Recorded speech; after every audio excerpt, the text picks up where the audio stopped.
Namaskaram, Sadhguru. During some practices, I tend to scream, and it scares me. Am I doing anything wrong? It's all right, nothing going wrong. This is like, you know the bubble wrap? You know the bubble wrap?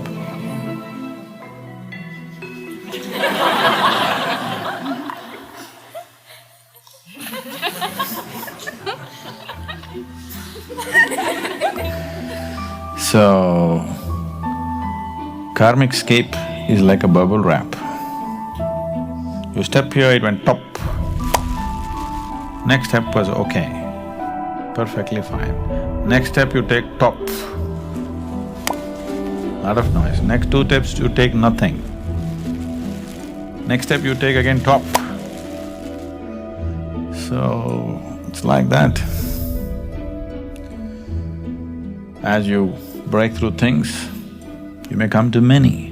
Not all of it, fortunately, finds manifestation like this. Only certain things which are strong finds manifestation in the body and in the energy. Other things will pass.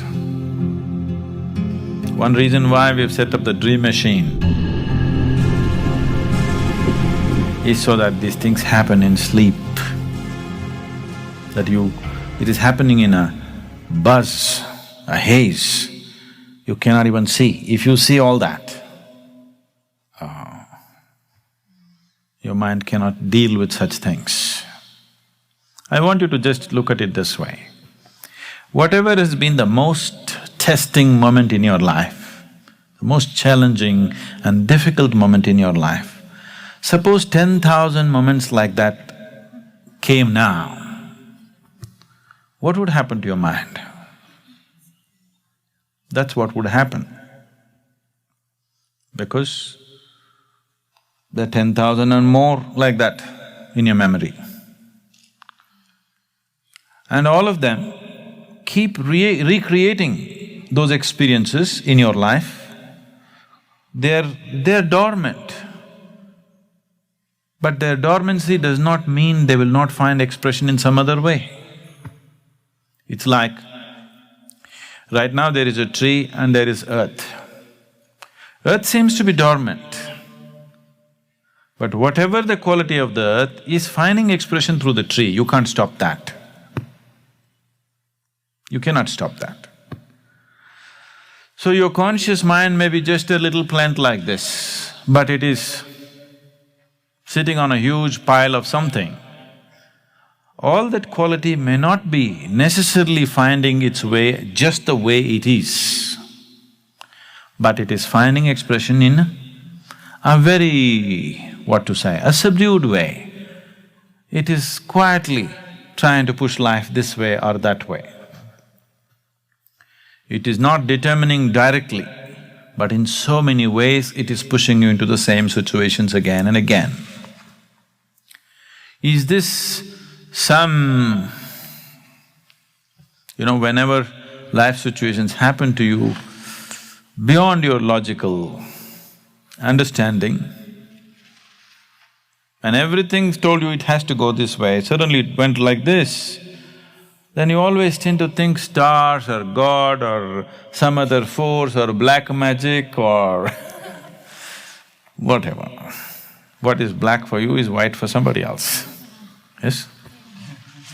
Out of black magic, if you lost money, those who got that money, those who found that money, for them it's white magic or green magic, isn't it? So, 99% of the time or more, it is just your own karmic scape finding expression in so many different ways. There may be a few situations where external forces push you. Even to become available to external forces, you have to be in a certain level of sensitivity, otherwise you won't be available to that. Right now, when we have created this dream machine, this is not a full-scale machine. This is what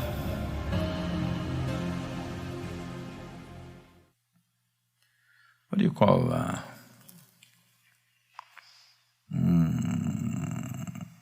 it's a kind of it's not a prototype, it's more like a… No, not a demo for sure, it's for real.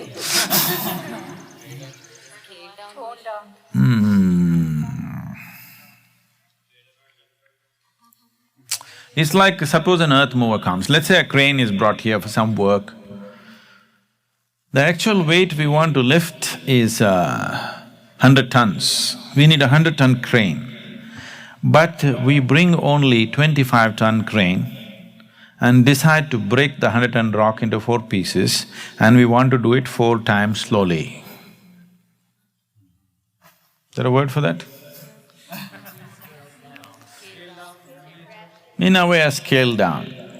Scale down means something else. So, it is not really scaled down in terms of its overall impact, but it's scaled down in a certain way. Because if you do the dream yantra, full scale, the most important part of the dream yantra is, it invites other forces to handle things. If you invite all the forces which are available, then many of you may not be psychologically prepared to handle such things. But that would be the quickest process. If you brought the 100-ton crane, in 10 minutes the whole job would be done. Now this is a month-long job, breaking it into 4 pieces and then taking it here, there, all this stuff. But we choose to do it this way because if you invite all the forces down,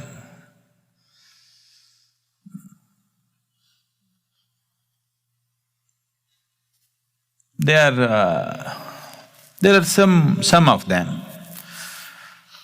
There are certain types of them whose presence can be very physical. That if you walk like this in the air, just in the space, suddenly a point may come when you go like this, you feel this air is like a wall, you just crash into the invisible block of things, you're crashing into something that you cannot see, it'll become like this. We went much more hardcore when we did the ancient… 14 years is a long time, isn't it? I'm sorry, 16 years. Yeah. So, in the last century when we did this, last millennium, why am I missing out? In the previous millennium, when we were doing this program, we went little more hardcore because one thing was there was a certain urgency, another thing was most of the people were my people from elsewhere. So, they were kind of a resilient breed. You could beat them with a hammer and they will be okay.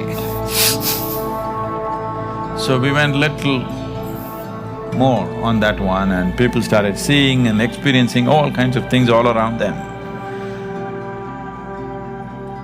And day and night, we had to watch them because things were happening in ways that nobody thinks is possible on this planet. Only this can happen to loonies who have no control over their imagination. People seeing things here, there, it's not like that.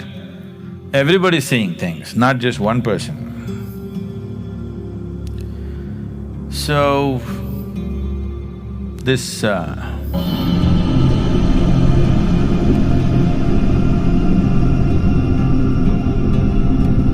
could be stretched further if there are very, very resilient people. But that would mean many things, too many things for me.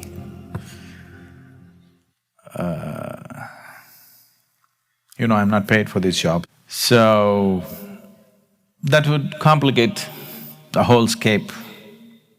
And we will have to control people and above all, almost 60–70% of the people who were there, they were already determined that they're anyway going to live in the ashram. That assurance was there, so we pushed them to the limits. We want to go home. So there is a certain limitation. What kind of atmosphere you're going to go into, and after 3 months of drinking ganji, what are you going to eat, what are you going to do with your life? I don't know, you may go berserk.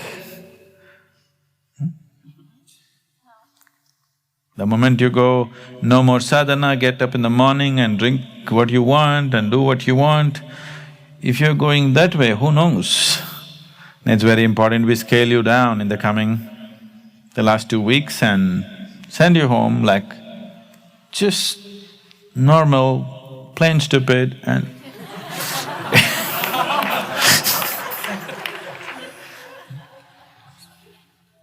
I'm sorry, but whatever is considered normal, unfortunately always looks utterly stupid to me. To tweet, tumble and breed is normal. A whole life process, isn't it? Not just as a fringe of your life. Life being dedicated to that is considered normal, isn't it? That's all you are capable of, then no problem, it's perfectly fine. A bird is doing it, a bee is doing it, a pig is doing it, it's perfectly fine for them because that's all they can do. Maybe a pig can enter a beauty competition, something like that among themselves, some little more it could do, but it's okay. Everything that he can do, the dimensions that he can explore, I think he's exploring unless he's trapped in a farm, isn't it? He's doing his best with his life. It is only the human beings, because the potential of being human is too large. To explore that takes a lot more.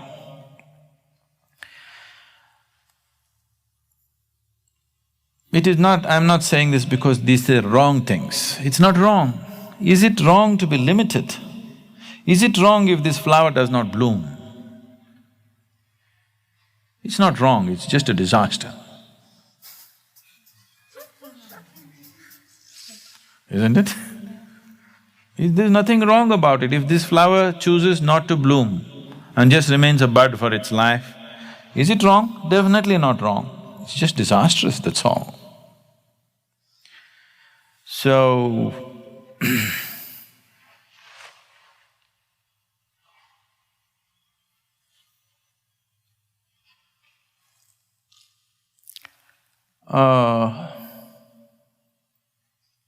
a guru is a fool who works with his hands tied.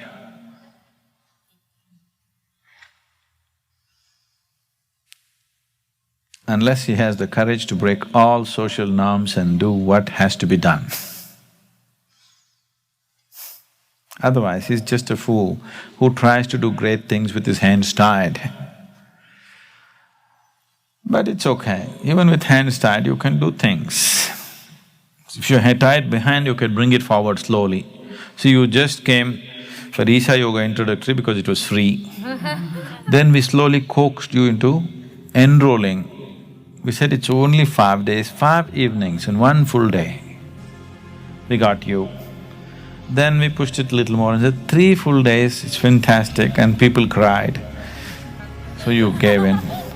Then we said, Samyama, just halfway across the world, India you come, just 7 days, all you have to do is not talk and that's all. You came. Now we said just 3 months, a quarter of a year, what? And you're here. So we've been slowly untying our hands. It was horribly tight like this, it was in a straitjacket. Now slowly we have this much activity going. You can access the world on the net with this.